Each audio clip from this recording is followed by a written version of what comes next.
Anyway, welcome everybody. Let's get started. We're going to do a review of 3B. So, and that's chapter 3.3 through 3.6.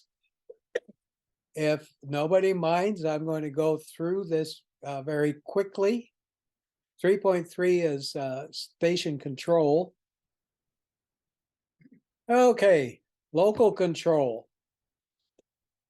Local control, if you can stand there and turn the knob, that's local control. Remote control, you are somewhere else and you are remotely activating the radio. Telecommand or one-way transmissions. If you're running a quadcopter, that's telecommand. You're telling it what to do. Automatic control is like a repeater. And if I'm going too fast, just stop me and ask questions. But this is just the review of the last class that we did. Telemetry, that's where you've put out some kind of measuring device and you're sending that out so that people can, or you can see what's going on at some remote location. Daron does that with a lot of his repeater sites. Amateur satellite service. Space telecommand stations. You know, I'm not remembering what that was. Does anybody remember what space telecommand stations is? Yes. I don't have my notes. I can tell you. A station that transmits communications to a satellite to initiate, modify, or terminate the various functions of a space station is a space telecommand operation. Yeah, this is difficult. Oh, no.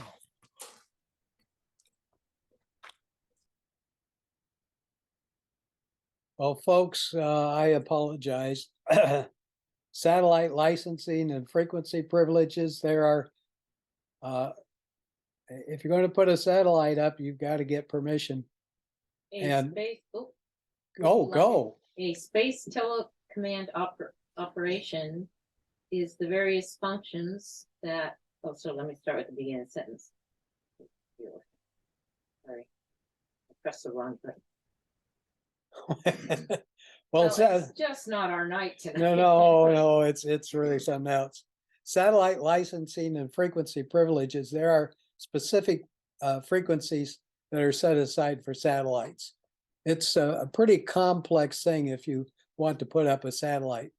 And there's actually a nonprofit group that works with people actually throughout the world to do satellites. So did you come up with it? Yes, I did. So keep moving on me. I'm sorry. Oh. A station that transmits communications to a satellite to initiate, modify, or terminate the various functions of a space station is a space telecommand operation, and the station that does the transmitting is a telecommand station. Exactly. And right out of the book. Thank you. Next. Volunteer Examiner Program. This is how we get our licenses. Amateur radio people, we examine ourselves. We bring people into the technician, then the general, and then the extra. It does it in that order. We accredit ourselves, but it's a kind of closely guarded thing. And we have a VEC, which is a Volunteer Examiner Coordinator. He works in an area, he has that area, he chooses the people, he selects them, he makes sure that they're good, honest people. And he keeps track of them when the tests are going on. Then we have volunteer examiners. I'm a volunteer examiner. We have a lot of people now in this area that are VEs. When I first started out, there were exactly 3 VE coordinator and 2 VEs. And it was very difficult. anyway, he gives the accreditation to the VEs. They work together for the exam preparation. They do the exam session administration, the VEC does. And then after somebody takes the test, if they fail, they are notified immediately and told what their score was. If they pass, they are given a, and I don't have it here, but they're given a special sheet that says you are now certified to operate.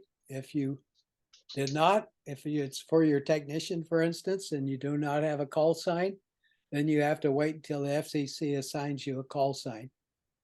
Takes 5 days to 2 weeks or so.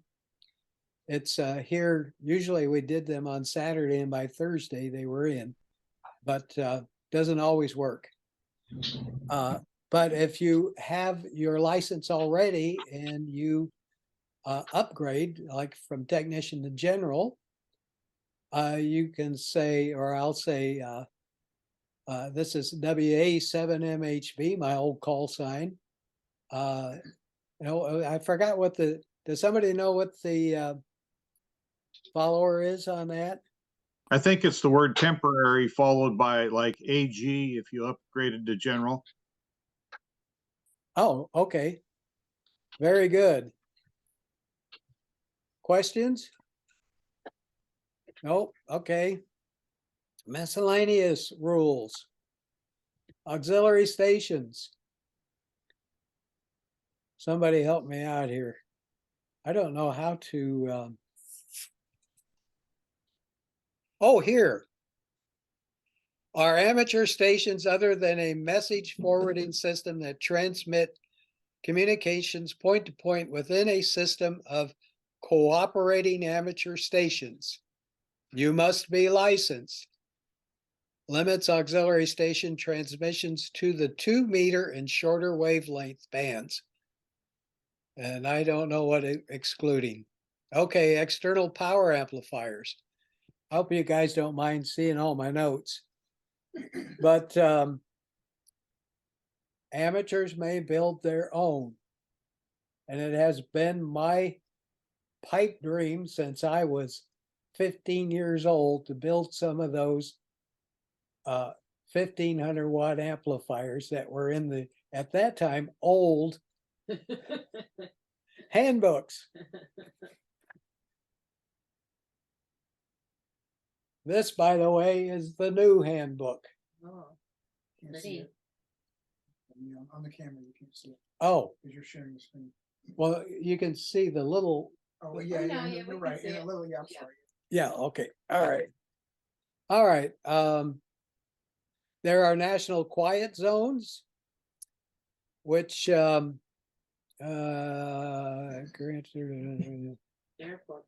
oh, I did not really finish power amplifiers.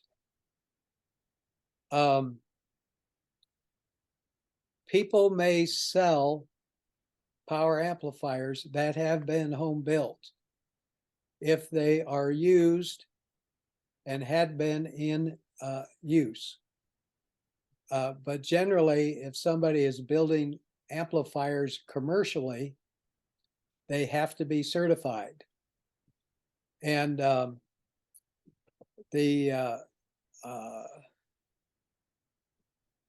oh, I'm looking through my notes here, trying to find the maximum that it can be. But if you're 3 megahertz or 3 kilohertz out, it has to be down so many dB for the spurious transmissions. 15. No, they cannot do more than 15 dB of gain. Oh, yeah, okay. So, and you can't have a high power amplifier that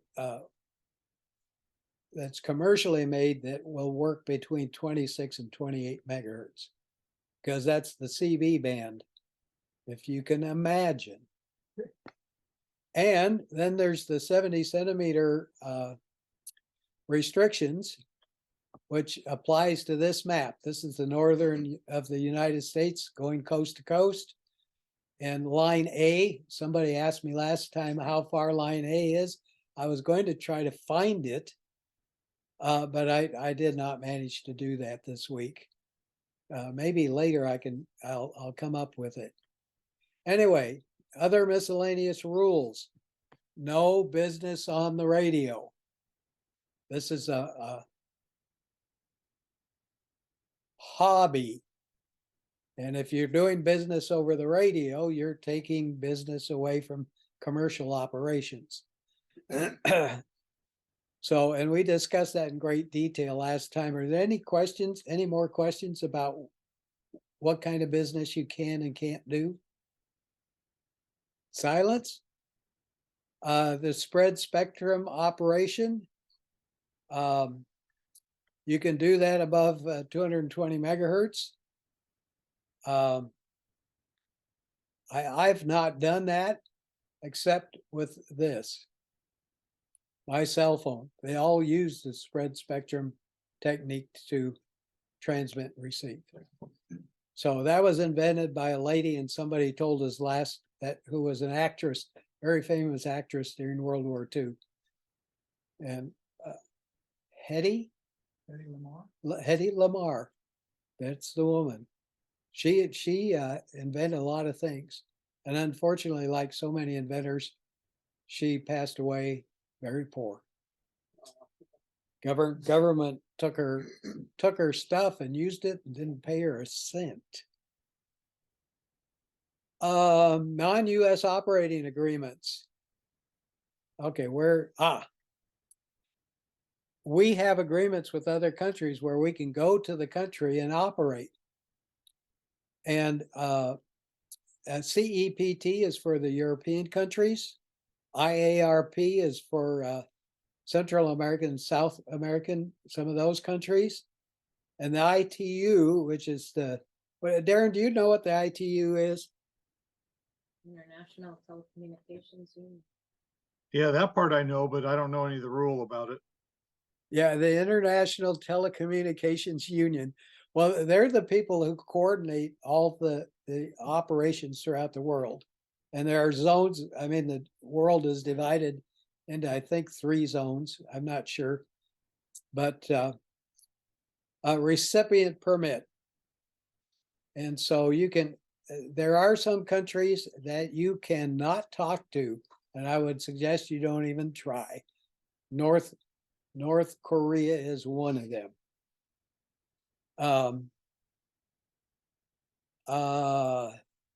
Special temporary authority.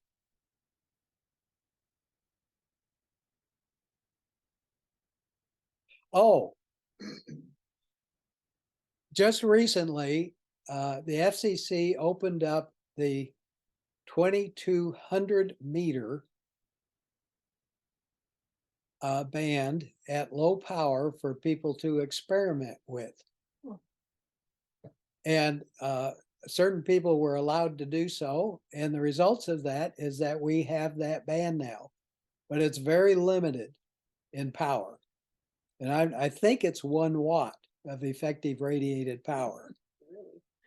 But it's pretty amazing at that low a frequency, the signal just follows around the earth. In fact, they use near frequencies near that for talking to submarines. So moving on. Questions? Any questions about any of this? Good. Let's see. 6:52. Oh, well, that's about 20 minutes. That's not too bad. Chapter 4. Now,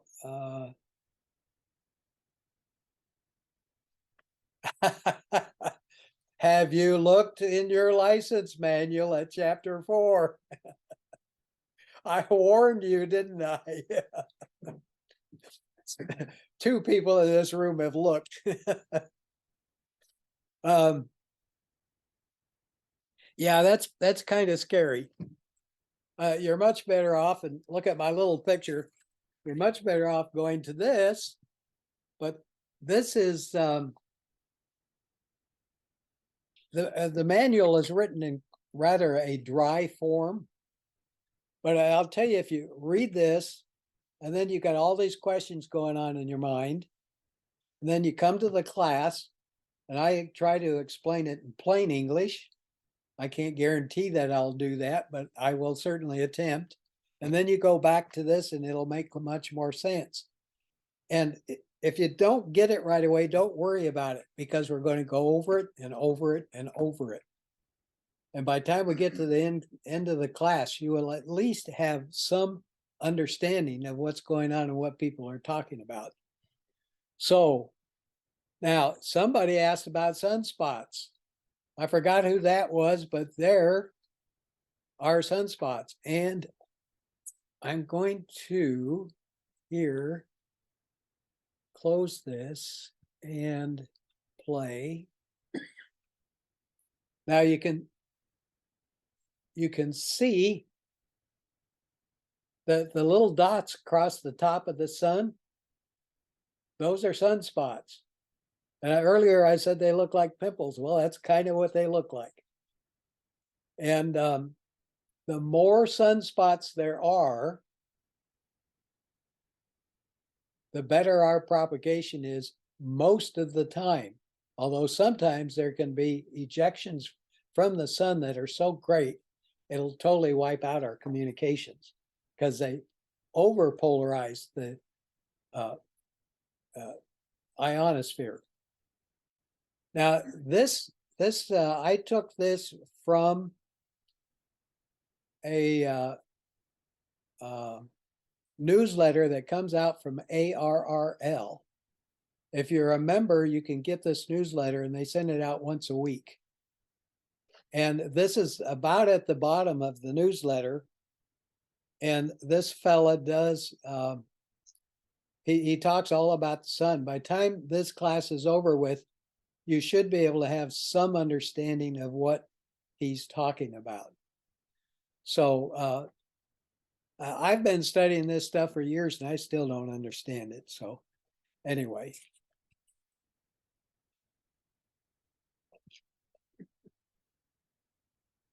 Static electricity. This poor guy. Here, I need to go to my notes. No, I don't. How many of you walked across the room and went to touch the door handle and had it snap you? Yep. Yeah. When you do, what you're doing is you're transferring electrons either from you to the floor or from the floor to you. I don't know which it is, but they build up. And when you walk over to the door handle, which is grounded, and you reach out to touch it, you get zapped. It builds up a high static electricity on you. So, no, that is not what I wanted to do. Now, is there anybody who does not understand what an atom is and what neutrons and protons and electrons are? Speak up, or forever hold your peace. Everybody does? Okay. Well, here's a typical atom.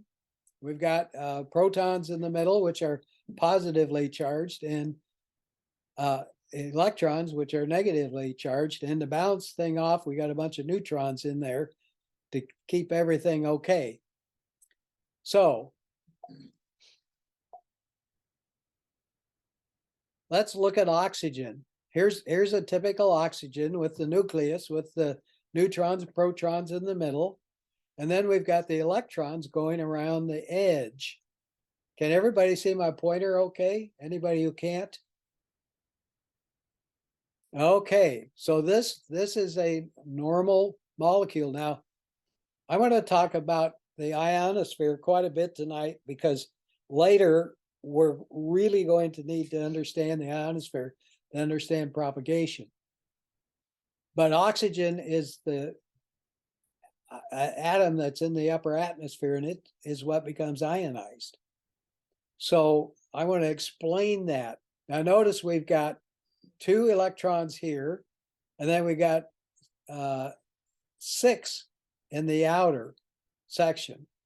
So if we do this, when we take one of the electrons away, what happens to the charge of this molecule? I'm looking for an answer. Discharge. That wasn't the answer I was looking for. But Becomes it does positive. discharge it partly, yes. But It's it's a positive neutral. Right charge. now it has a neutral charge. If we take one electron away, what will happen? Becomes Oh. positively charged. Positively charged, right? Thank you. So that becomes an ion, a positive ion. So if we do this, if we add an extra electron to it, it becomes an ion also. But what charge does it have? Negative. Negative. Thank you. So this is what happens. This is how you create ions which have a charge. So if we go and we look at our atmosphere, I found this online. This is really a nice a chart. But notice the night area on the left where the ionosphere grows together. If you go to the right-hand side, you see an 80-kilometer 110. There's on the right-hand side, the first one at 80 kilometers is the D layer. And the D layer absorbs, and I'm just going to tell you this real quick, but you're going to get a lot more detail later, absorbs low frequencies. So during the daylight, 80 meters has a hard time transmitting because its signal gets absorbed. The next one is the E layer. And the E layer is kind of a fun one when you have sporadic E, 6 meters or 50 megahertz opens up. And Dave Sanford will tell you he's worked all states on 6 meters when that band opens up. So the next two up are the F1 and F2 layer. The F1 is the lower one and the F2 is the upper one. And they transmit your signal very well. So, and that any questions at this point? I have a question.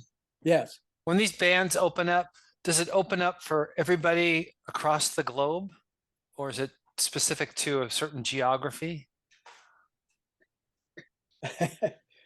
To geography. Notice this Earth in this picture. Part of it's at night and part of it's in day. Mm-hmm. You can see at night the layers become the D layer and the F layer as two layers. At that time, the 80 meters operate. But if you are over on the bright side with the sun and you're trying to talk to somebody in the night area, you won't be able to normally on 80 meters talk to them. But if you're both in the dark without the sun and using the two layers on the left side, 80 meters will get through just fine. Did that answer your question? Yes, thank you. Good. Okay. Moving on. Now, what is electricity? I found this online. This is really good. Electricity is the flow of electrons around a closed circuit. William Gilbert found this out. It consists of electrons in motion. Now notice in the little chart below, you got a battery. And on the negative side of the battery, the electrons are moving down through a wire, up through the light bulb, up through a wire, and back to the battery again. that is electricity, and that's electricity working. So that's the difference between static electricity, which is just the buildup of electrons or positive ions or negative ions, either one of them. And that just, it doesn't have anywhere to go until you reach over and you touch the doorknob. So this might show it a little better. Here's the battery. And you see the negative side, and you see the electrons. There's an arrow there that shows the movement of the electrons. It goes through the light bulb and then back up to the positive battery post. So there's a circuit that will create a current flow, and that is electricity, and it's a complete circuit. If you open up any one of these, it will stop working. And on the left side, and I like water analogies. Here's a water tank sitting on top of a building, I'll say. And then the water hose comes down. Here I'm pointing at this, but you guys can't see me point at. Anyway, you can see the valve at the bottom. If you open the valve, the water will flow and go down. And what'll happen is the water will flow, it'll go down through the ground, end up in a river, go out to the ocean, get evaporated, come back to a cloud, rain, and refill the tank on top of the building. There's a complete circuit. Believe it or not, that is true, and that's how it works, but that's the hard way around. Okay, I'm going to show you electron flow. Now, okay, I need to stop my share. Go over here. Now, can all of you pin this, please?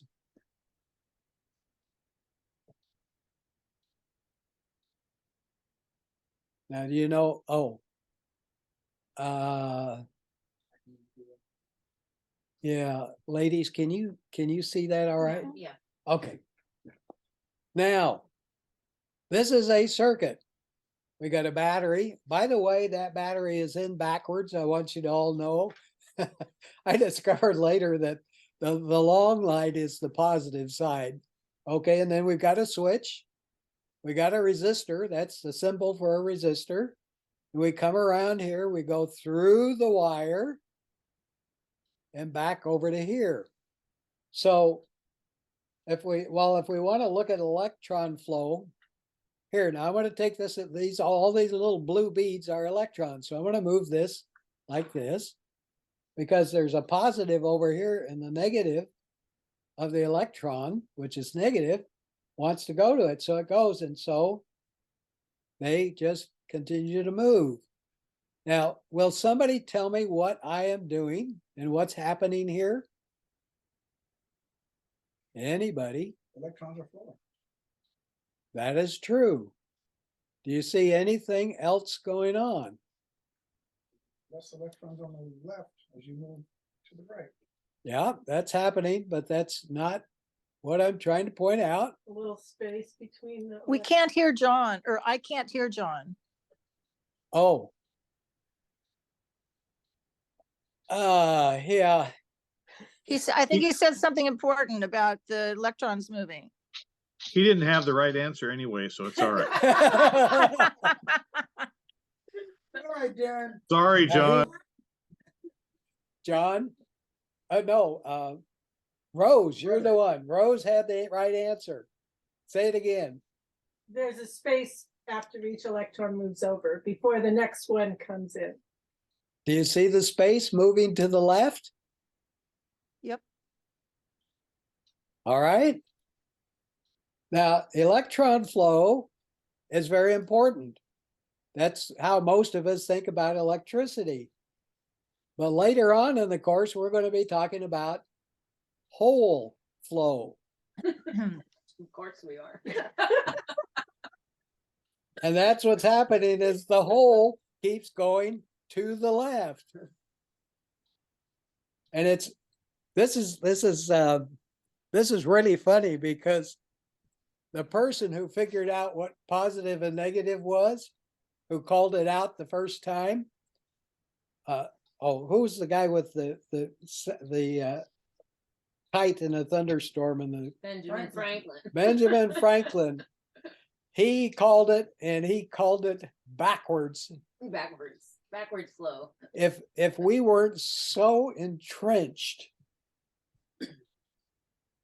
with this, I would like to correct it, but the negative electrons should be called plus. They should be the positive, but they're not. And tradition has made it this way. But when you look at transistors, diodes, and things like that, they're in a symbol. I should have put this in. They all have arrows in them. And the arrow isn't in the direction of the electron flow. It is in the direction of the hole flow.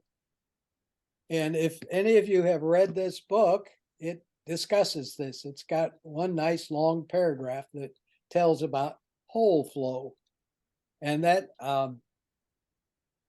sometimes that can be really confusing. And it might be really confusing to you now. Yes.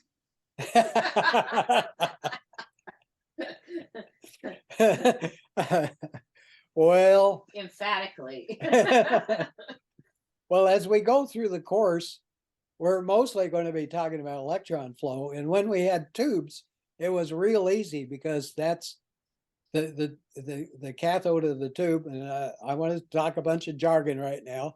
Would emit electrons, and it would flow to the plate, which was very highly positive. And then you put a grid in the middle, and by applying a negative voltage to the grid, you could control how much current flowed through the tube. And that's how things got started. What's in the hole?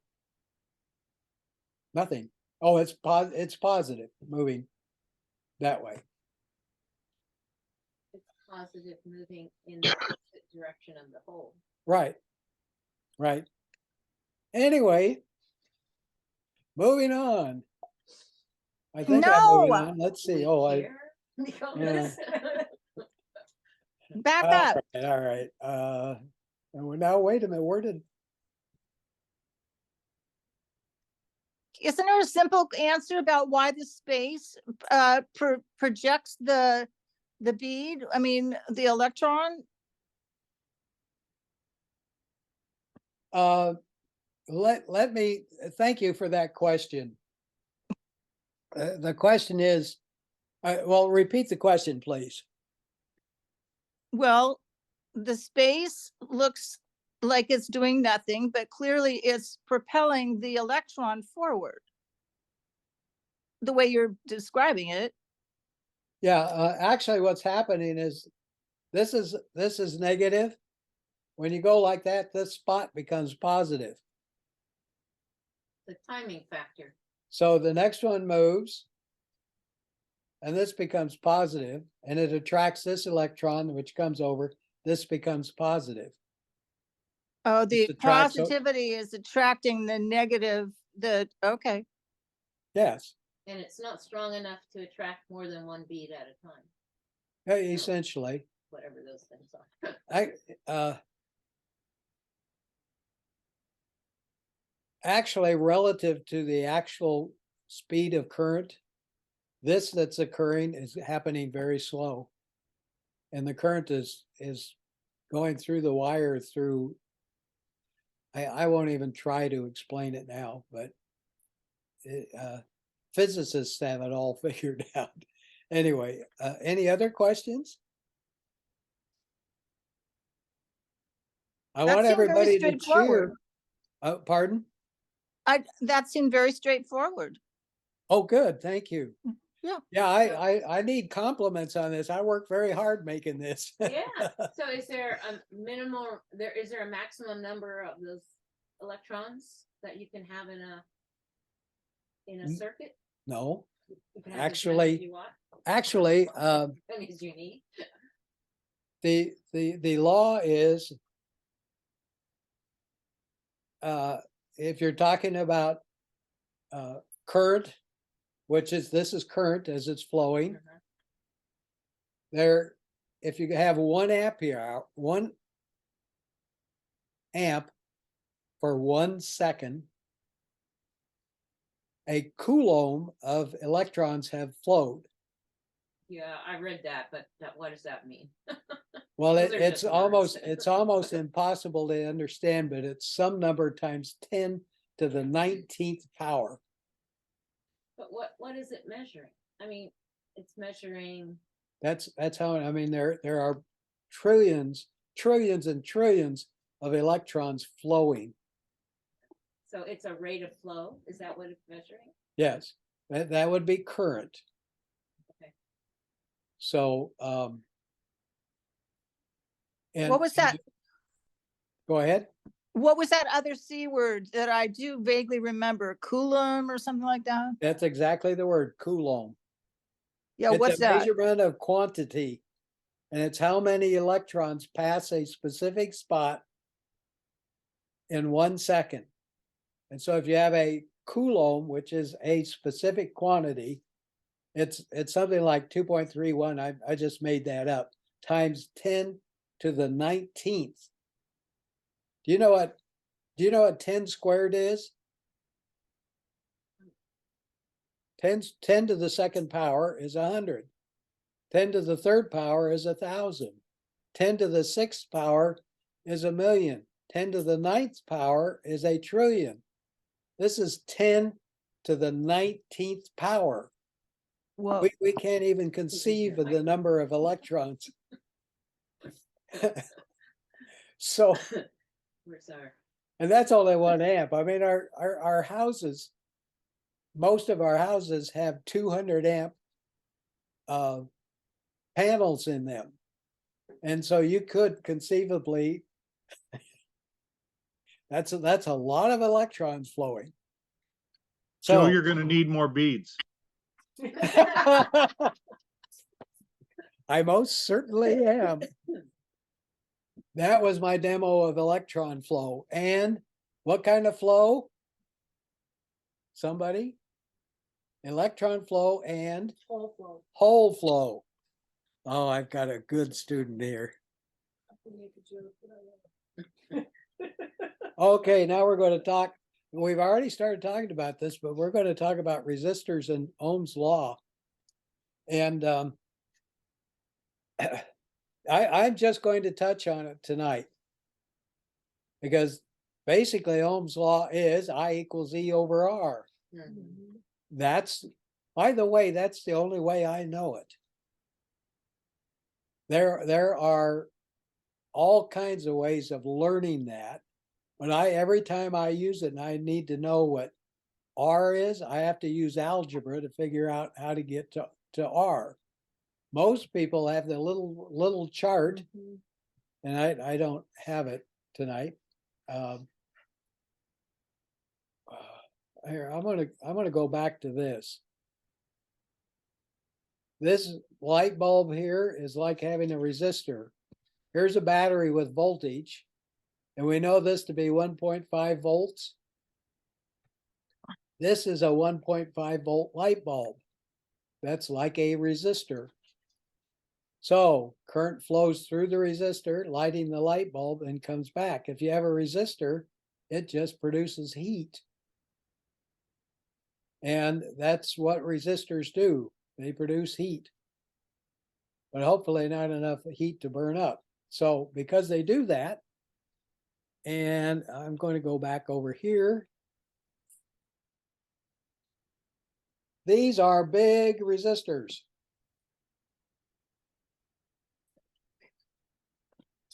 Now the one thing, this is probably about 100-watt resistor. So they get very hot. You know this. Notice this is glass, but inside you can see. Can you see the wire in there? This is a wire wound resistor. Oh, yeah. Yeah, okay. Yeah, you can see the wires, and that's why I picked this one to show you first. the wire is resistive wire. And so depending on how much wire you put in there, that's the amount of resistance that there is. Now here's a ceramic resistor, and this is an adjustable one. You can change the resistance by loosening the screw and sliding this back and forth, but you can see all the wires in here. And so this is a wire round high wattage. I would guess that's probably 50 watts or so. Here's a brand new one, same thing.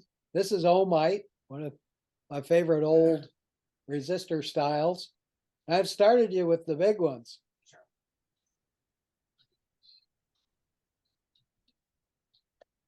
Here's a fixed resistor. This is 8,000 ohms, 38 watts. I'm starting, as I said, I'm starting. Now this is a modern one. This is a modern style, although you can buy this style and you can get this style of resistor also. I had resistors like this that were 50 watts that I used for dummy loads when I used to work on stereos. So I'd use them instead of speakers, which was much more pleasant.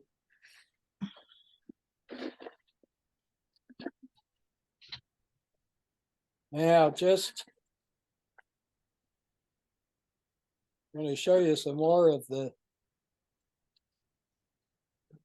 these are more the size that you will find in equipment today.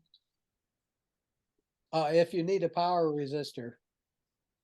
This one has long leads on it. That way you can solder it to the board and it'll be up off the board and it'll keep the heat that it generates from damaging the board. And I have found that sometimes people take something like this one, they mount it on the board and they stick it right against the board and solder it.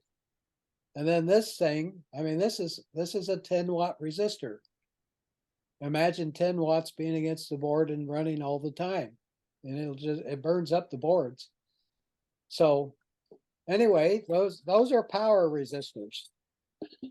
Now, the old type resistors, and they're still used a lot, are these. These are carbon composition resistors. This is 2 watts, 1 watt, and a ½ watt. Now, the next time we talk, I'm going to show you what resistors they use today in most of these radios. Somebody got a handy talkie? Oh, those are 1/4 watt. The resistors that you have in your packages are 1/4 watt. So now here are some adjustable resistors. These are called potentiometers. Back there, I'll get them all out. These are adjustable by just being able to turn a knob. In fact, let's look at this one first. This is if you had an old radio that you would turn on and then turn up the volume. This is a switch on the back, and that's where you'd run your power through. So your AC would go through this, and when you switched off, it disconnects the AC and you don't have anything working. And then you turn it on, and at the left-hand side, it's low volume, and as you turn it, it does that. And it's essentially this kind of a resistor, except that the resistance is in a circle, and you got a swipe that runs across that. So you can change the resistance, and that allows you to change your volume or adjust things. Here are 2 more. These are old ones. Now, here's an old variable. Notice this pad right here. There's a little notch right here. that little notch sits on the carbon, which is underneath. The carbon comes in here, goes all the way around the outside. And then as you turn this, that touches a different part of the carbon and adjusts the resistance. And then there's like this is a 10 turn potentiometer. You got to turn this 10 times in order to go from one end to the other. And then here's a little tiny one. And this is more like what you'll find in a lot of your equipment today. In fact, they do make them in our stuff even much smaller than this in our radios. And when you're dealing with a handheld, things are very tiny. So this is kind of thing that we used to have in Tektronix oscilloscopes a lot for adjusting. So, any questions about different kinds of resistors? Yeah, yes, I have a question. Fire away. So I'm confused because you're talking about the resistors in terms of watts. And I thought everything I've read about the resistors is in terms of ohms. Why are you talking about watts? I'm sorry. I am talking about the ability of the resistor to handle heat. So if you have a resistor like this, there's very little current going through it, it will handle just the amount of current. But if you put enough voltage on this to make too much current go through, it will make the resistor become hot. And you can burn a resistor up like this. And in fact, a friend of mine he tried to sell me his oscilloscope. He turned it on and it was working, and I walked out to get my oscilloscope, which I was going to trade with him. And he stuck his head out the door and he said, "Don't bother, my scope just went up in smoke."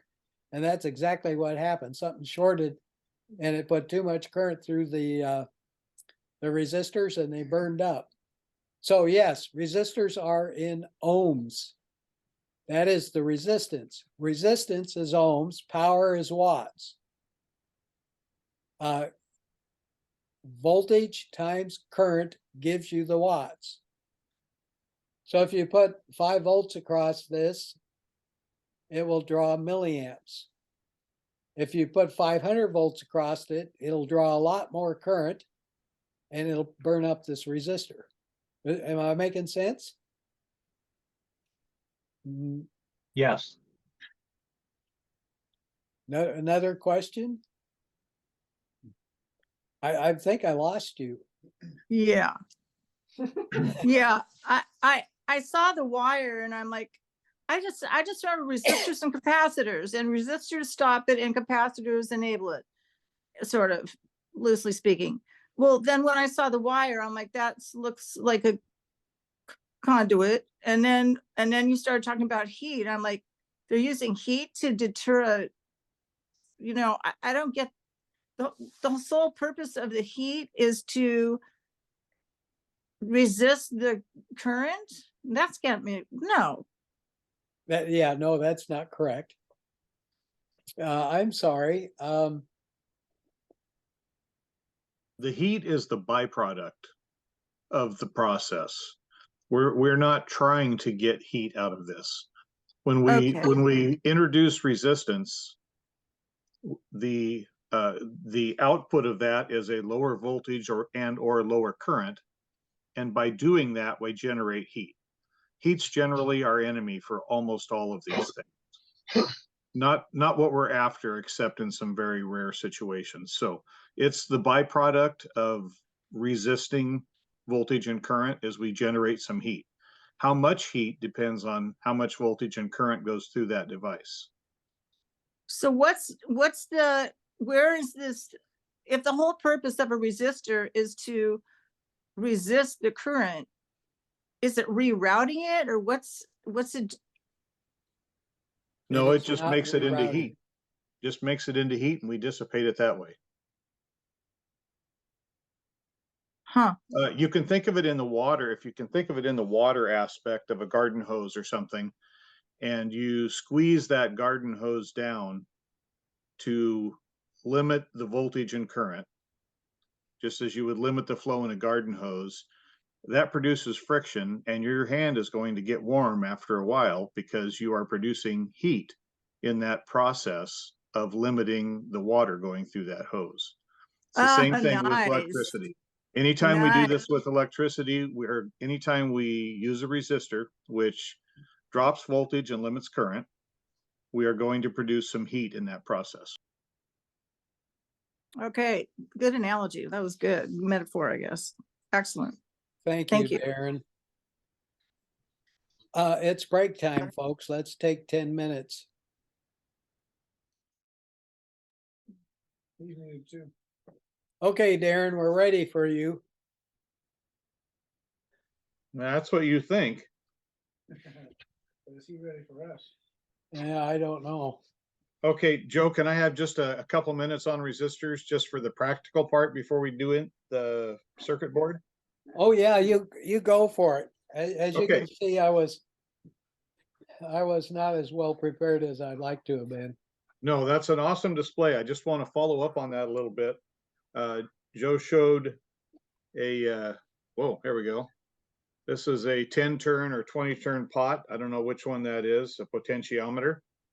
And that's probably not going to focus that close, but that is a 10K resistor, variable resistor.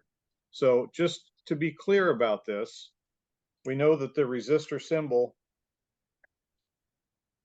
looks kind of like that, right? But this has 3 legs on it. So the third one is called the wiper, and it can move back and forth across that resistor to change the resistance. So from here to here is 10,000 ohms, but from either end to this wiper will vary as we turn the knob on the end of that, and we'll do that real quick. So on my meter, I've cheated a little bit. I've taken the typical test leads and clipped a couple of clip leads on there just because it'll be easier to hold on to the parts. So let's look at this. End to end on that resistor, and it's roughly 10,000 ohms. It's a cheap meter, it's a cheap resistor, plus or minus quite a bit there. So now if we move this to that center wiper, and we'll take a very tiny screwdriver.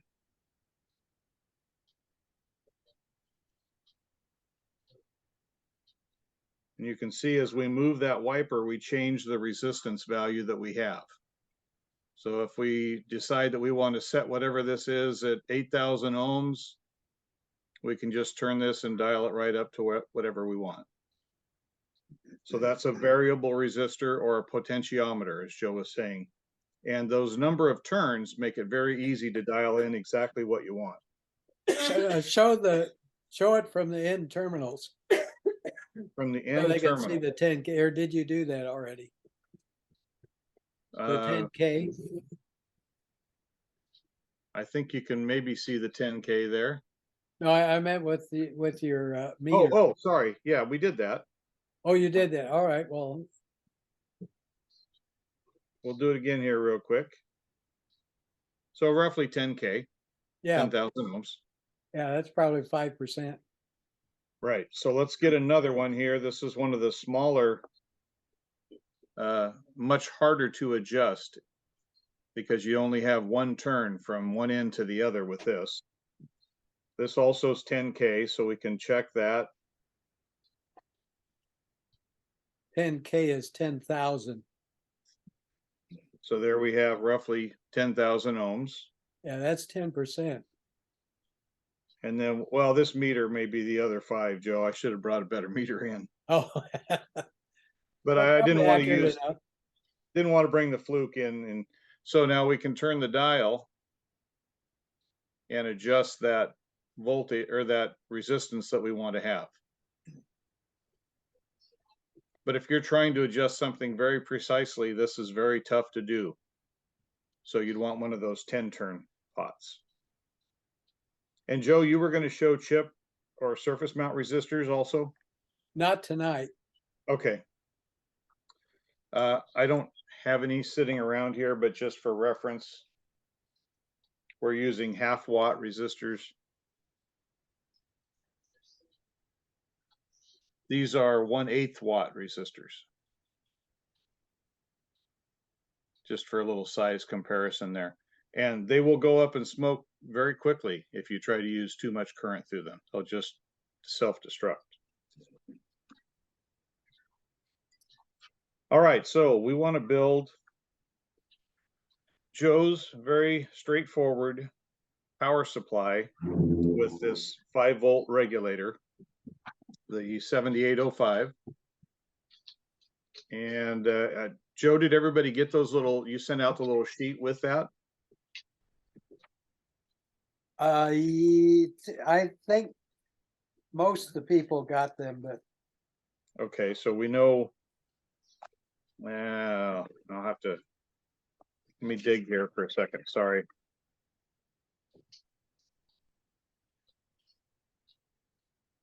So there is the 7805 3-tab, commonly known as a 3-tab regulator.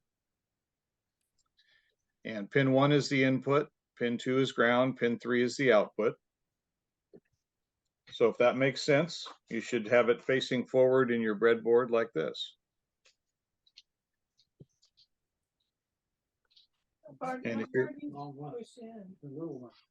oh yeah, you got to push in till it makes contact a little bit. If we didn't really go over that, but on the breadboard, where this line is, where these row of pins or sockets are, that is all connected together.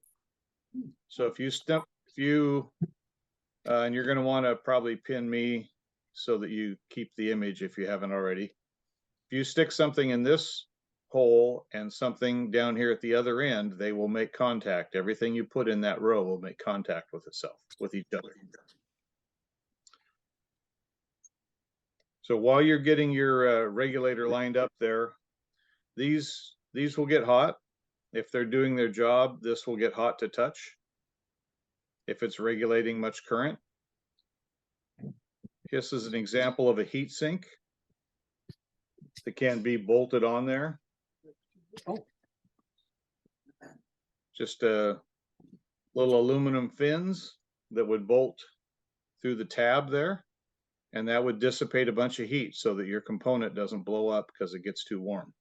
So depending on the engineering of it, you have to determine how much current you're going to go through there and what the device requires to have it cooling. All right, so everybody got this part? Yeah. 3 pins, 3-tab regulator. All right, so Joe substituted capacitors for us to make it a little easier, right? So you should have these little tantalum capacitors, little teeny guys like this. Yes. Does anybody not have these? oops. We need 2. We got 2.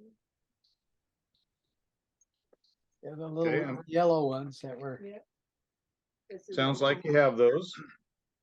that's a Let me capacitor. Move the drawing here a little bit. So we're looking at our schematic down here. Hey, Darren, I got a question. Yes, sir. In the drawing on your pad there, it shows a half moon I'm just wondering what. the resistor material or transistor or whatever you call that thing. The first thing we put in, think. The regulator? Or whatever? Yes, but the one on your board doesn't look like the one on the drawing. that's a very good point. I'm glad you pointed that out. We started out with the little one, Pardon? Never seen which that. just kind of got that half moon shape on it. It's what Joe has in his board, it looks like. The Yeah. outside, I think, is just a surround. So what we're using tonight, Joe wanted to move to the larger one. Oh, okay. Thank you. Darren, Yes, sir. actually, Am I I wrong? did not want to move to the larger one. Sorry. But we are. Okay. So if you jumped in there and put the larger one in like I told you, take it out. Oh, no wonder John's gone wrong already. Oh, I see. Just There are follow two directions. There are 2 sizes. All right. Okay, so we are after the small one. Okay. Yes, And the Now, small- the interesting thing about this, to be sure you remember, or to be sure you understand, is that they are opposites. Pins 1, 2, and 3 are in the wrong order. So you have to look at the drawing for the particular component you're using. See if I can get that down there. And we are using this little guy, the little one. which if you had it facing forward, would show output on the left, ground, and then input. So you've got to get it aligned the way I've got the little schematic or the little drawing here, with the flat surface showing off of the circuit board, the breadboard.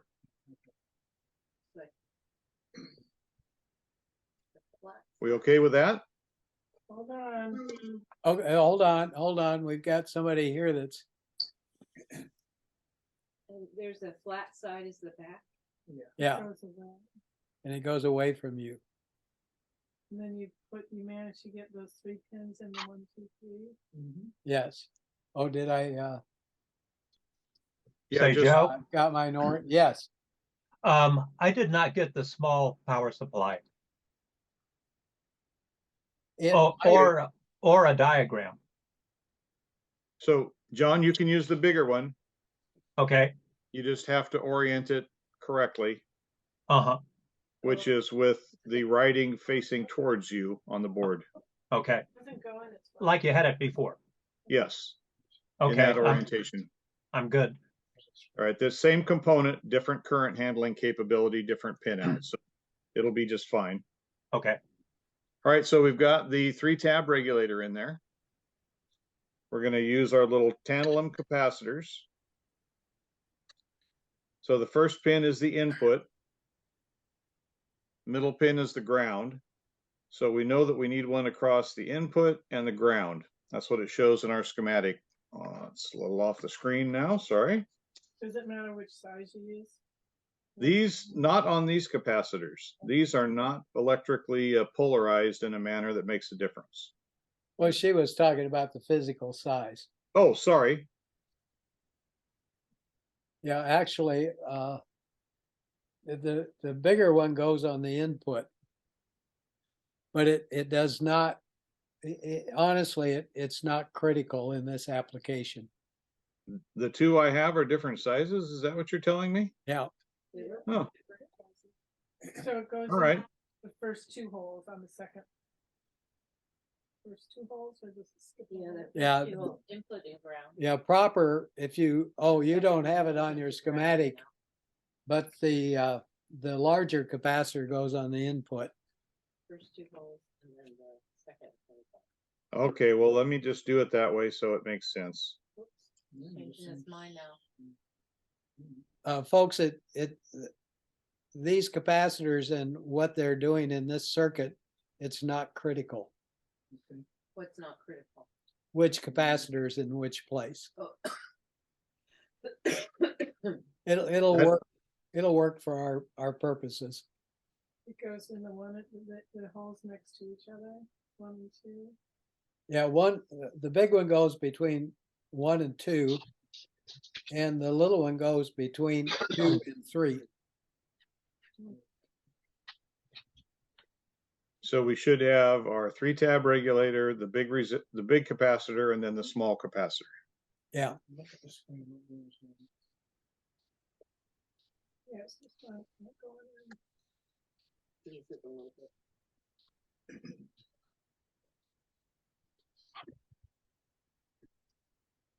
how's everybody doing? Has anybody not been able to do this so far?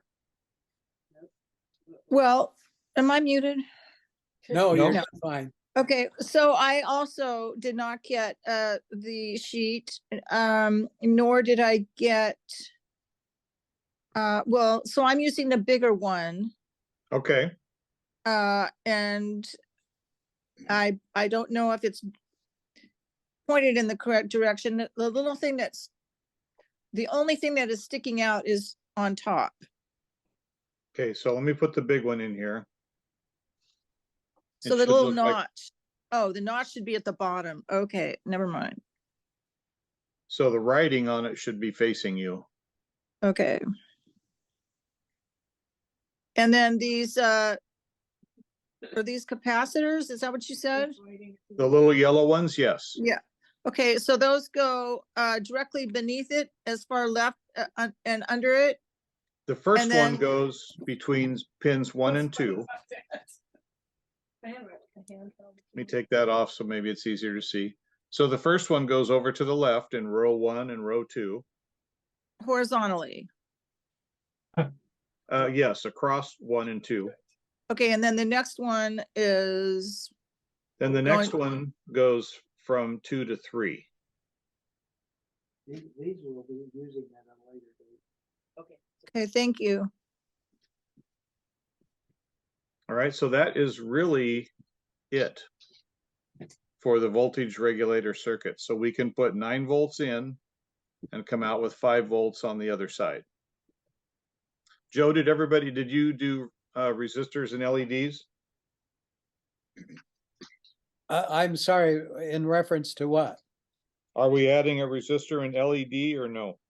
We're going to do what you did last time, which is with the resistor and an LED. Okay. Along with the 9-volt connection. Right. So we'll do the battery last because I like to wait to put the smoke out of everything till the last yeah. second. So let's hold off on the battery till the last second. So now that we have the output of that, which is over here, I'm going to take a resistor like this. So that third pin, the third row from the left, is the output. Darren, it's a 100 ohm resistor. Oh yeah, sorry. Let's make sure it is. One of these. Yeah, there's a bag with 4 resistors in it, and they're 100 ohm. So you just bend this little wire? Yeah, just bend them. And then, Like playing with Legos. yeah, you can stick it in pin 3, and then whatever's convenient out. Just another. Doesn't matter. So yeah, I should probably clean that up, huh? So Yeah, we're the right hand one is not real important, not yet. not yet. But we will be using it. But it's out. Mine is in pin 8. The right hand one is in row 8. What are we And making? We're gonna make an LED light. Oh. Cool. Mine's in. Oh, here's the Can I LED. make a larger one for my closet? Yes. Actually, I hope this class leads people to doing that kind of thing. I took a 10-watt LED and got a power supply for it and put it in my bathroom, and it lights up the bathroom. It's bright. All right, so Joe, we did that wrong. What? I didn't look at the schematic first. At least I did. That resistor should go from pin 2, which is ground, Oh, okay. over to someplace. So my mistake. We'll Should have just looked at the, backshake to the left. Well, yes. Darren, we're going to run out of pin space. No, we'll make it. There's 1 row left for the power. Yeah, but where is the? Oh, it's the. Yeah, but we're going to need to later be able to hook in the resistors to that. Well, that's future Joe's problem. Yeah, I was gonna say that's tomorrow's problem. Let's get her light. I want to see her light. Well, we can remove the LED and do the resistors. Sure. Okay, so looking at the schematic, we can see that the resistor goes to ground down here on the bottom, or the negative side of the battery. So that is pin 2, or row 2 here. So your resistor should be in row 2 and then somewhere over here where we can work with it.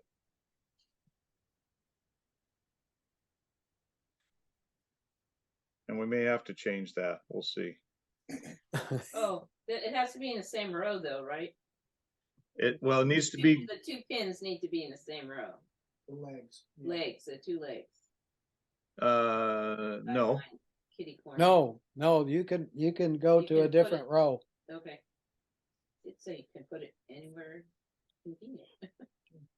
all right, so we have from row 2, we have the resistor coming out and going to somewhere over here, way over here.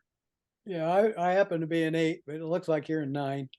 Okay, well, here, I don't want to miss out, Joe. Well, I'm in 6. well, I'm trying to tell people it doesn't make any difference. Yeah, I'm But it also doesn't matter if it is in the same row, correct? Correct. The rows go from left to right. Yeah, yeah, so it doesn't matter about that. Yeah, and they're Okay. not interconnected. No. Oh, So- just the columns are Yes. interconnected. Okay. Oh, that's cool. So do we get the resistor in there? Yep. Yep. Now we need a light. Now we need an LED.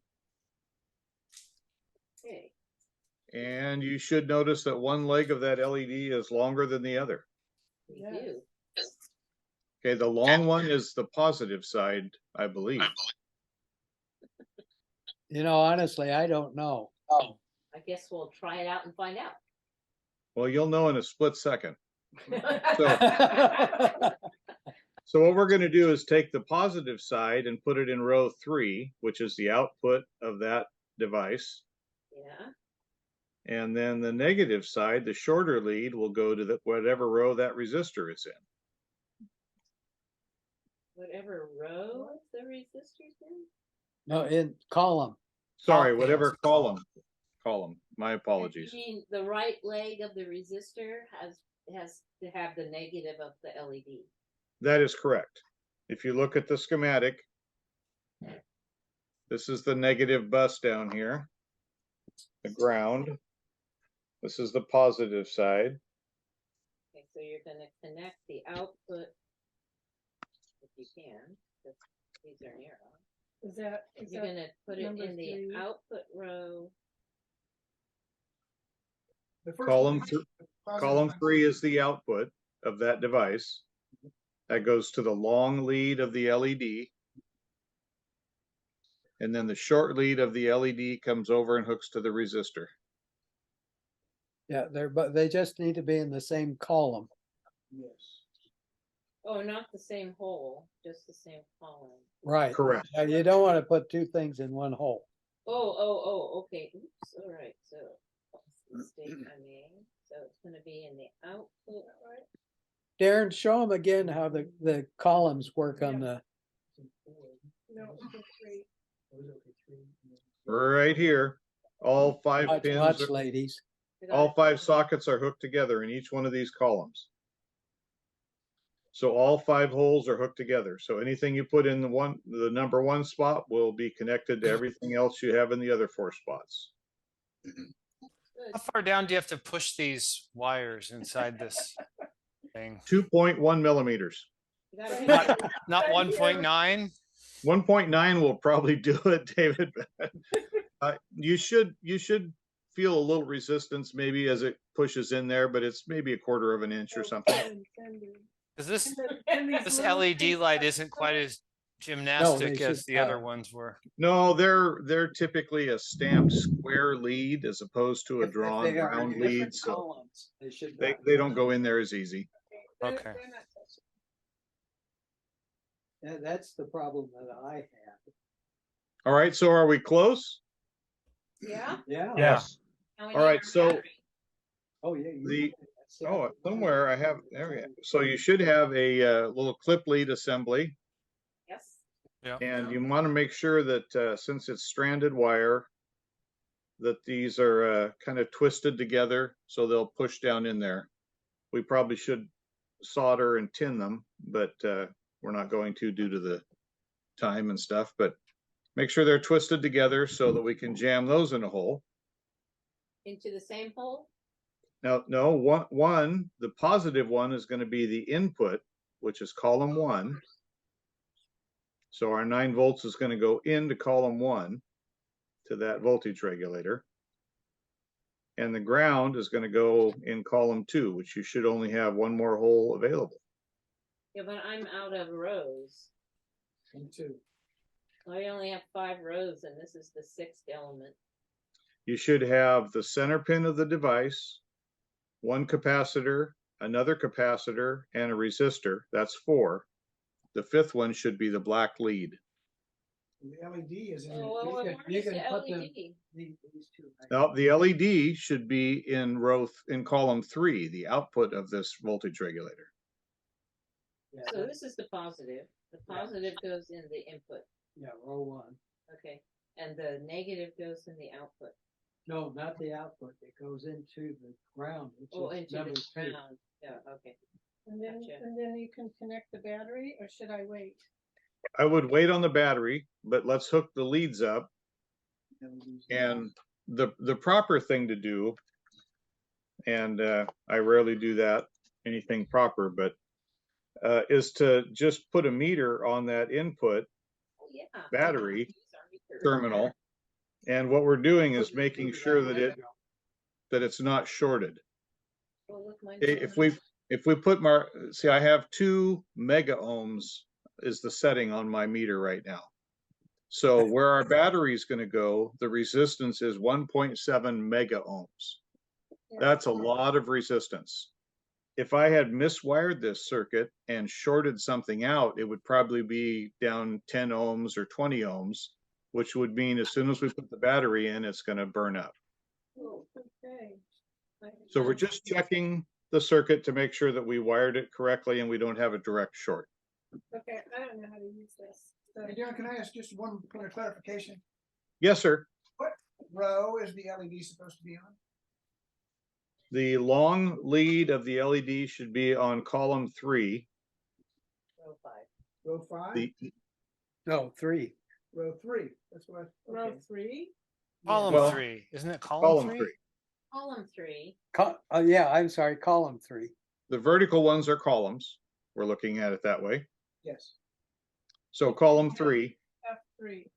Well, that Which makes is- room for the, yeah. which is the output of the device.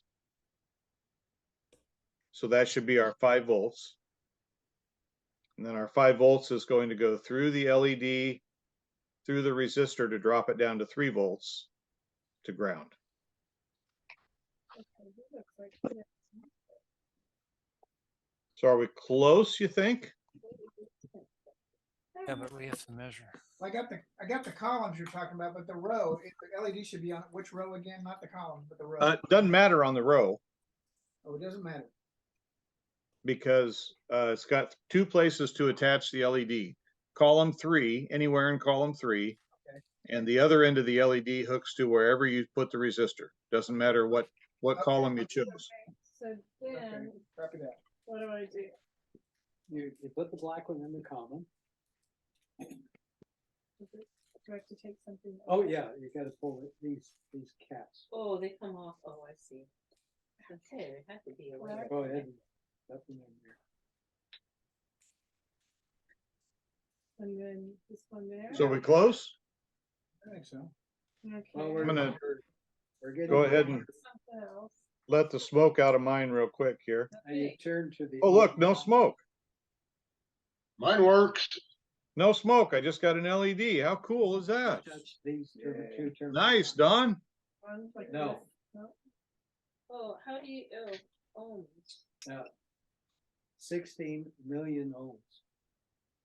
Okay, very nice. I see another LED, Bill. And John. They don't have any ohms. Hey, look at that. You have built an electronic circuit successfully. That is awesome. What are we touching? You touching those? It doesn't matter. These are not. Oh, you're already hooking up the batteries? Yes. Hey, Daryl. Okay. The other, we gotta do together. Okay, here I Darren, go. Darren, Yeah. Yes. I need some help figuring Oh, out how look to at use my Look that light. multimeter. Okay. Can you explain that? Basically, I have not ever used this thing. Okay. So which part of this are you trying to do with it? That's a good question. What should I be trying to do with it? Okay. So you're going to want to get the, what I should have got that same meter. Sorry. We're looking for the resistance settings. Okay, I see something with an ohm on it. Okay. That sounds good. Okay, And for checking the resistors, Yeah, that's We were it. down in the 100 or 200, 2000 Now I'm ohm gonna put the battery range. in. Okay. So you should have a couple of ranges there. I don't must think have I brought have the any wrong light. tool. Hmm. I see volts. Or no, is it auto ranging? Joe, do you Maybe. have that same meter?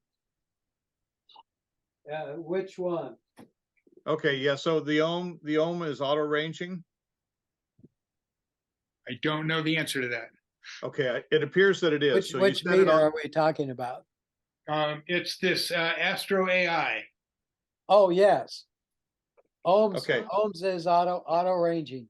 okay, so the difference is my meter gives me a selection of ranges. Yours doesn't. You just put Okay. it on ohms and it works. Exit the yellow. Darren, mine says 0.595, 0.595 When you're doing what with it? He's ohms. got light. I've got light. Yay! Oh, there's an M below that. Okay. There's what? There's an M below that. Mega M. ohm. Mega ohms, yeah. Okay, so as with any, when we're checking resistance, Uh-huh. first thing we do, touch the leads together. We should get somewhere near zero. Well, this looks like a GFCI checker. Yes. It's for household electrics. That's what he uses. Okay, Yeah, so that lets us know we're on the resistance setting. I don't think it's got ohms on it. Zero. I got zero.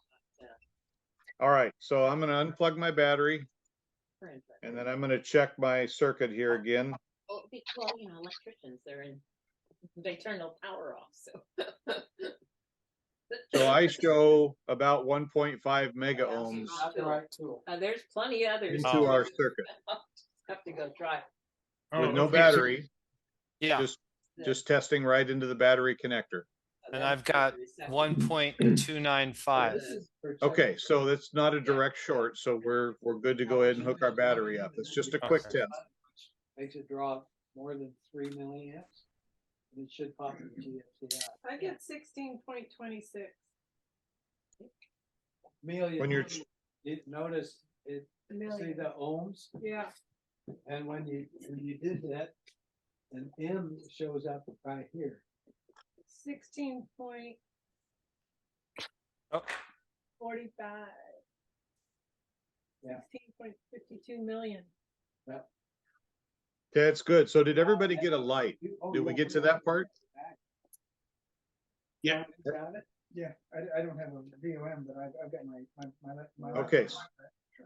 Everybody got the LED, so let's look at the resistors a little bit. You should have a pack of 3 resistors.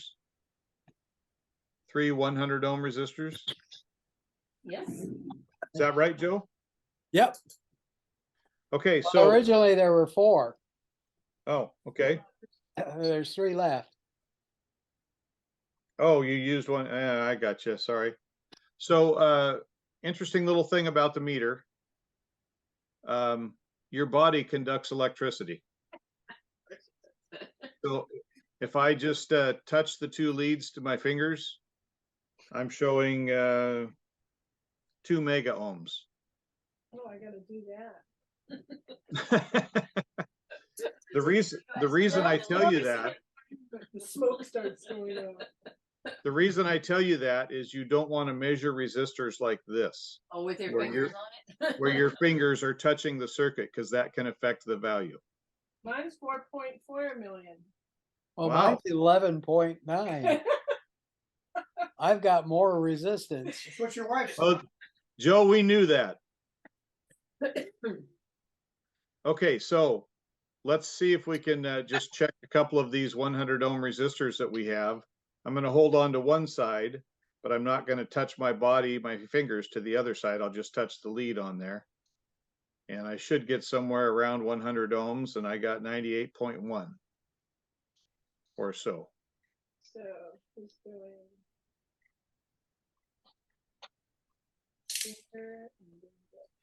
And Joe got you very, very nice resistors. If you got blue resistors, you got the really good ones. I'm using the not so good ones.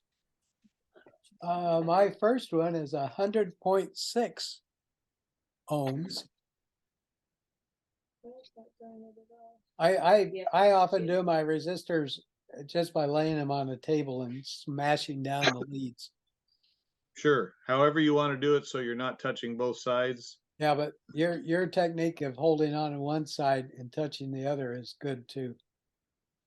What are you But- doing with the other probe? Anything? It's in his fingers.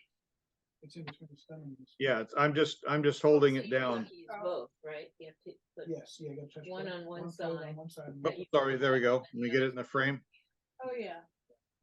Okay, Okay, 13 point. 100.3. All right. And, And then what are we doing with these, Joe? well, first we're going to stick 3 of them in the breadboard in series. Okay, so we can unplug our battery for now? Yeah, that'd probably be a good idea. Always turn the power off.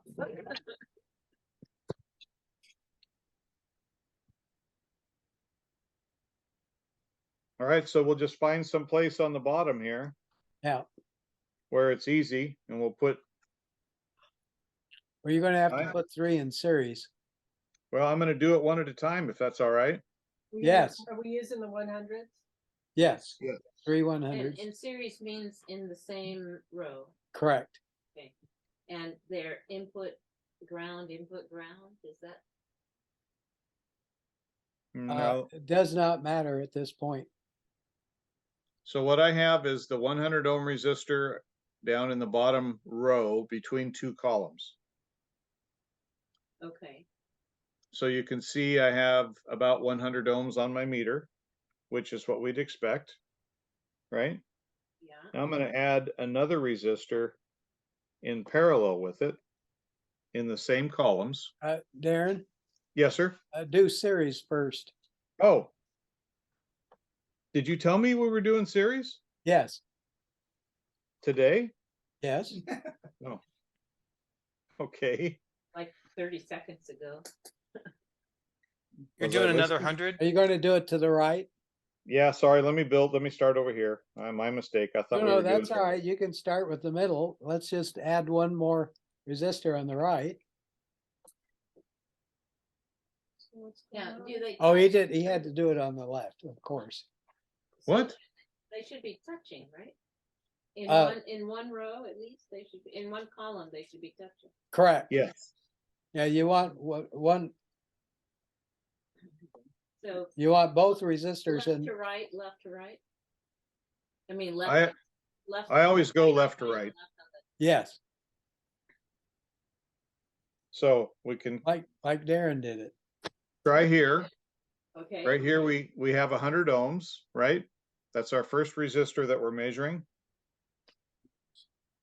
Now, can anybody guess what the next measurement's going to be with 2 resistors? Yeah, don't, yeah, Oh, somebody no. guess. He pulled, they're not in the same row there. Yeah, but He moved his up. well, of course, we're trying to get the resistors in the same column. But let's do just 2 first, Darren. Just remember. Okay. Amateur. So we'll clip on here to the second one. And magically, it is almost 200 ohms. Oh, yeah, got it. There we go. Oh, look at mine. 200. Yeah, those 4. precision resistors are nice. You know, the thing is these precision resistors are far less expensive than the 5 or 10% carbon. Don't make me show me what you're doing. All right, so we got 200 ohms when we have 2 resistors in series, right? Right. So there's a third one that you can add. And I'm sure you can guess what might happen with that. 300. Close to 300. Oops. 318, 319. Well, I don't know. Don't let him do this. You have a bad one. Oh, look at that. 300.7. oh, that is pretty good, Joe. That's almost spot on. Yeah. Now these are, Darren Okay. has kind of explained it. These are 1% resistors. That means its resistant is actually within 1% of its rating. So if it's a 100 ohm resistor, it goes from 99 to 101 ohms. It's within that range. If it's a 10% resistor, it would be anywhere from 90 ohms to 110 ohms. Sometimes you're not concerned with having an exact amount. Okay. Joe, what were you at again? 300 point what? Oh, Yeah, I don't know why. with my meter, 300.76. Okay. So it must be 6.5. Okay, cool. You wanna try? Yeah, let me try. Thank you. All right, so did everybody get the in series part? Yes. Well, let's discuss it a little bit. So what happens when you hook resistors in series? They're additive. Yeah, additive. Resistance. Bigger. Yeah, they just add up. Okay, now Darren, let's take two and put them in parallel. All right, so now we're just going to stack them up in the column, whatever column you have your first one in.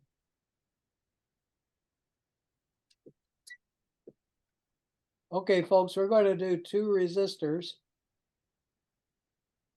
100 ohms in parallel. Does anybody want to guess what the resistance will be? 100 ohms. Half. Nope. Good try. Somebody else want to guess? Darren, you're giving the answer. That's better. 50. 50 is correct. So what are we doing? We've got two resistors in parallel. And what does in parallel mean? Oh, it's in Above the- each other? in the Same same, columns. in the same columns, but up a row. Yeah. Or down a row. I'm 50.3. Where's he putting the leads to measure? So that would look in a schematic, it would look like this. Okay, so those two resistors are paralleled together. And we're measuring down here. Yeah, look at this, folks. Where do you put the leads? Left on one, right now. Yeah, the leads go in the same columns. Oh, exactly 50. Yeah, you can clip them to the first resistor or touch them to the first resistor because everything in that column is hooked together.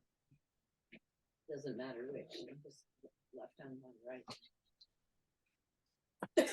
Oops, left on one, right on the other. Okay, now has anybody got any questions about what's going on? Well, Okay. Yeah. So the first thing we did was we created a circuit to power the LED. correct? Yes. I'm not sure what we're doing now. What is? Well, it? we're showing what happens when you hook resistors in series. You get more. They add up. You get more power. No, you get More resistance. More resistance, excuse me. Obviously, we're working with resistors. Yeah, yeah. More So, resistance. well, my explanations of resistance, I was just trying to show you the different kind of resistors, and But that I means got we you all get- messed up. We get less current, right? If we have more resistance, we have less current. That is correct. That's Thank God. absolutely correct. If you have more resistance and the same voltage, you have less current. Now we put two resistors in parallel and we have less resistance, so we're going to have more current. And next week, we will be running power from our little power supply through the resistors. And we'll be measuring the voltage. Oh, okay. So we'll show you how a voltage divider works next week. So we're almost done for tonight. Let's take one more resistor and put it in parallel with this one. So can we you- have 3 in parallel. And you have 2 in parallel and then the third in a series? Yes, you Takes can it down do that. to a third, 33. Mine's 33.5. That would knock one out, right? That would, Somebody's already got the answers. They're way ahead of us. oh, 33. let's just. do 33. 33. Oh, So if you why? added a fourth, would it go down to 25? Yes. Somebody has Wow, on. almost like there's some logic involved. So we got Fifth 3 takes it down to resistors 20. in series. And that gives us, come on, meter, 33.5 ohms Parallel. parallel. 3 in parallel. What did I say, series? Oh, I'm sorry. I didn't mean series. I meant parallel. Thank you. So they're 33 ohms. And so if you have the same resistance, if they're all 3 100 ohm resistors, you just divide it by 3. And somebody said on there, if you put in 4, there'd be 25 ohms. So you take 100, divide it by 4. Alright, so in series they add and in parallel they divide. Not exactly divide. Yeah. If they're all the same, you just divide by the number of them. But if they're different, there's a formula that you use that will give you what the result should be. Oh, okay. So if you had Leading a, up to that formula. yes, we will later, but we're out of time. We've only got about 2 minutes left, folks. What, Now, Rose, what was that comment? I'm just gonna ask, did people have fun doing this tonight? Yes. Yes. So Yeah, if it doesn't work, you should have one of these. Just A persuader. Make it conform. Oh, I want you to, well, I want you to know that my persuader weighs 5 pounds. That's why for delicate electronics work, we use the small one. Leave our circuits the way they are or pull everything off the board. No, leave it together. Oh, that doesn't matter. You can rebuild it next time. Rebuild it, yeah, because I was afraid they would get bent. Well, yeah, it doesn't matter. You can take it apart and you can watch this online this That's coming true. week That's true. and then just do it all over again at home. Darren, God bless you, my friend. Thank you. Well, Joe, this has As been usual, fun. Pardon? This has been fun. Yeah. Yes, it has been. Yeah. So I'm glad the lesson actually turned out pretty good. We'll be, Darren, Yes, sir. when we get done, what we'll need to do is take a couple jumpers and run from the negative and the positive of the power supply Oh, down to the lower section. That's going to be a challenge because the negative bus is already full. Well, just what we'll do is get rid of the LED, or after we've jumped it across, we can run the resistor to the negative. Oh, okay. Okay, sure. So anyway, well, God bless all of you. Thank you for coming. well, thank you guys. Thank you, Joe. That's exciting. Thank you. Thank you, Joe. Thank you, Darren. Thank you, Darren. Yeah, thank you, I Darren. will order the same meter that everybody else has got. Sorry. That'll help a lot if we're looking at the same display. I'll get one of those. My meter's an old 1970 Microna from Radio Shack. I remember that meter. And then I've got a Oh, induction. I've got one for the other ones too. There's an empty one. Yeah. If somebody's on a tight budget, I used to sell this one for $5. Oh, really? I had somebody I could buy them from. I bought them for $5 and sold them for $5. You can now buy this online for $78 postage paid on eBay. What is it? What is the name of it? Who knows? I'm just trying, I have to go scouting and see what else I can find.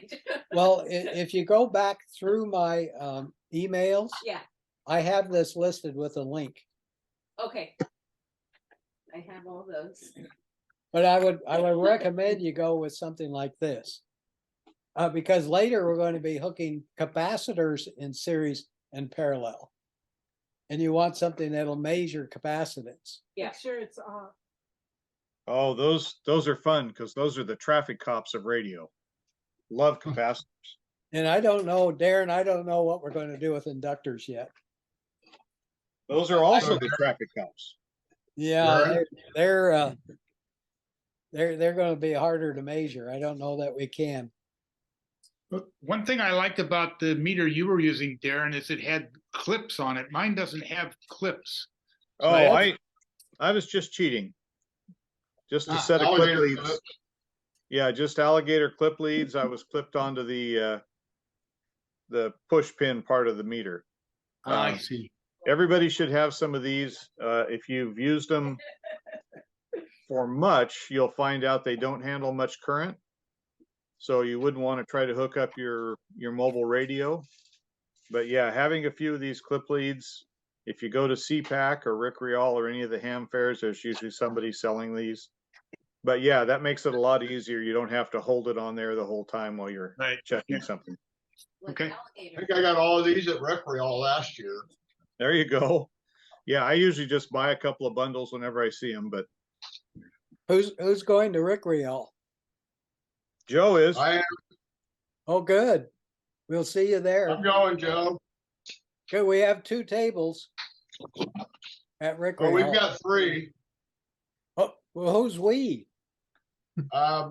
Myself and Morris in town, K7 Victor Zulu Delta. He builds amplifiers and tuners. You guys need to Oh, get I know together. who you're talking about. Yeah, you guys need to get together. Yeah, I would like to talk to him about some of his products. Or can you That get would one be- of those little hammers? So, hey, Darren, Yeah. Like that. I actually built a filter capacitor block and a rectifier metering board for the amplifier. Nice. Got the kits from Harbach and built them, and Morris inspected them and put them in, and they're seem to be working good. Yeah. That's awesome. My grandfather- It always feels good to have built some part of your station like that. I always appreciate that. Yeah, we had a little tack hammer. I mean, it didn't look like that. It had a point on one end. Yeah, mine's Sort of flat, like a screwdriver type on one end. Joe, did you already stop recording? No, I should. If you're done, I think yes.